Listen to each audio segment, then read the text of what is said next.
We were told 3 partial meltdowns, don't worry about it. Now we know it was 100% core melt in all 3 reactors. Japan is, by orders of magnitude, many times worse than Chernobyl. Never in my life did I think that 6 nuclear reactors would be at risk. Well, TEPCO is like the little Dutch boy. All of a sudden we have cracks in the dike. You put a finger here, you put a finger there, and all of a sudden new leaks start to occur, and they're overwhelmed. Literally making it up as they go along. We're in totally uncharted territories. You get any nuclear engineering book, look at the last chapter, and this scenario is not contained in the last chapter of any nuclear engineering textbook on the planet Earth. So they're making it up as they go along, and we are the guinea pigs for this science experiment that's taking place. All radiation is damaging. It's cumulative. Each dose you get adds to your risk of getting cancer.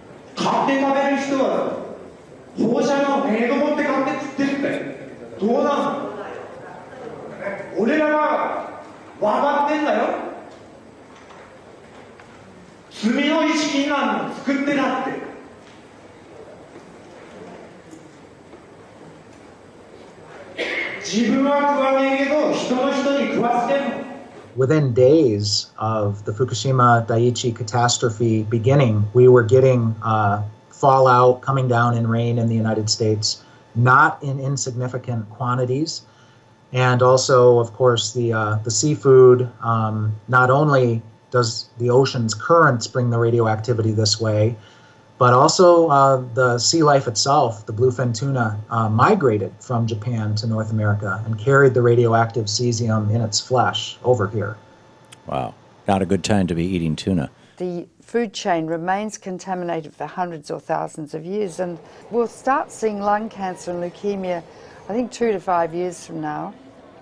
And then solid cancers will start appearing 15 to 60, 70 years later.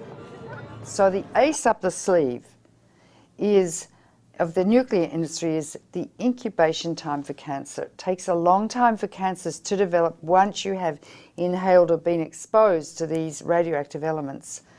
And no cancer identifies its origin. And so there is already a level of cancer in society, but it's going to increase dramatically.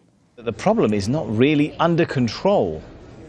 It will not be under control for, it's estimated, between 40 and 100 years from now. There's no way to clean it up. They say 40 years, but they can't clean it up. They can't. And the site's still unstable and vulnerable to natural disasters. If there is another earthquake, a serious one, 6, 7, 8 or 9 magnitude, that would rattle all these 1,060 tanks. It would rattle the damaged cores, spent fuel, whose structures have already weakened.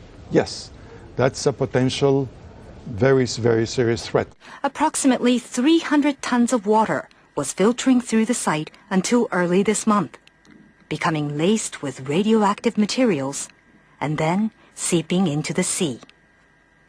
Another factor is the ever-increasing amount of water accumulating inside damaged infrastructure. Once it makes its way into reactor buildings, it mixes with radioactive isotopes. For months, TEPCO workers have been pumping up 400 tons of water every day and storing it in tanks on site. There's 1,060 tanks, stainless steel water tanks, that are holding the water which they keep pumping into the damaged reactors and the spent fuel storage pools. From the air, the scale of the problems at Fukushima become clear. The growing mass of storage tanks now dwarfs the plant itself. More than 1 million tons of highly radioactive water is now stored here. But the tanks have been hastily built. They're made of steel plates, bolted together, rather than welded. Last week, workers detected a major leak in one of those tanks. About 300 tons of water escaped, releasing several quadrillion becquerels of radioactive particles. Experts have often pointed out how vulnerable they are to damage. The tanks, though, have been put together very quickly. There's no guarantee they'll last. Their seals are made of rubber, and the joints and bolts are corroding, and they may last not more than 5 years. So the tank farm has grown dramatically, and it's on the hill. Of course, the problem is because it's on the hill, the water flows down, and if there's an earthquake, all of these pipes are held together with plastic piping, not much different than what you've got on a swimming pool. So the plastic pipe will snap, and that water will just run right down that roadway directly into the ocean. And how long the contamination has been leaking into the water?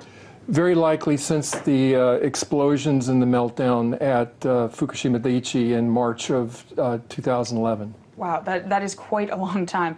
Now, how much and what sort of radiation is leaking into the Pacific? I know there's all different types, so if you can explain that in a little detail. Well, clearly what we've seen now is the movement of radioactive hydrogen, tritium, which is a mobile radioactive isotope, but clearly radioactive cesium, 134, 137, strontium-90.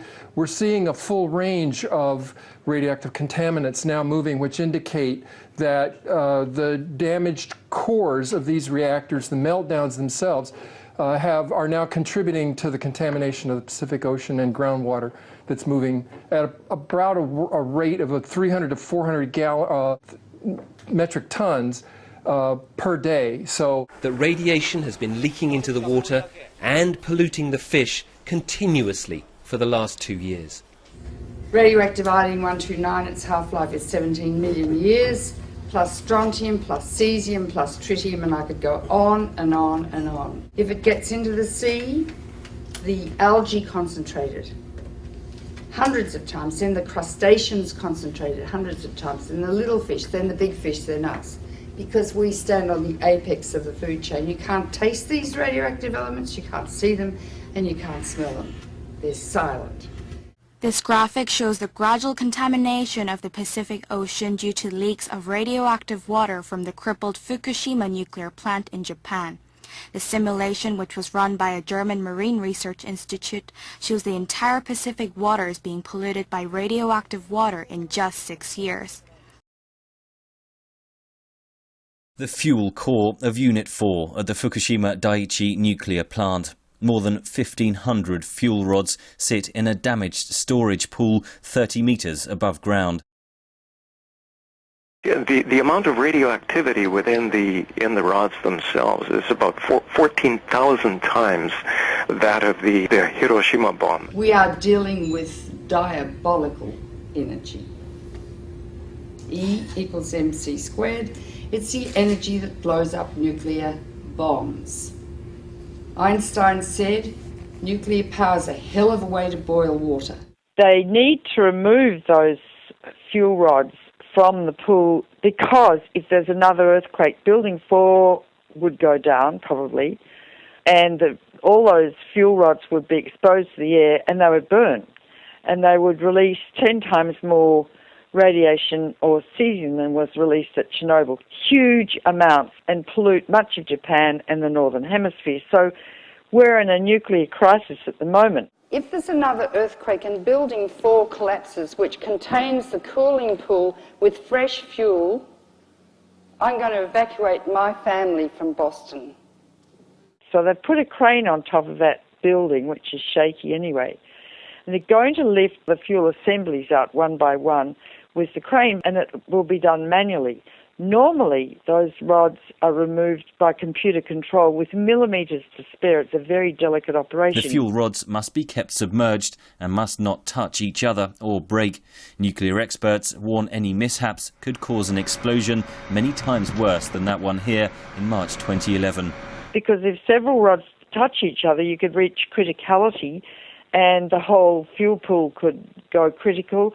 Or if the rods break as they're being lifted out, large amounts of radiation would escape from the rods and the area would have to be evacuated, meaning that if the area is evacuated, the continuous operation of cooling 5 spent fuel pools and 3 melted cores would stop. Need I go on?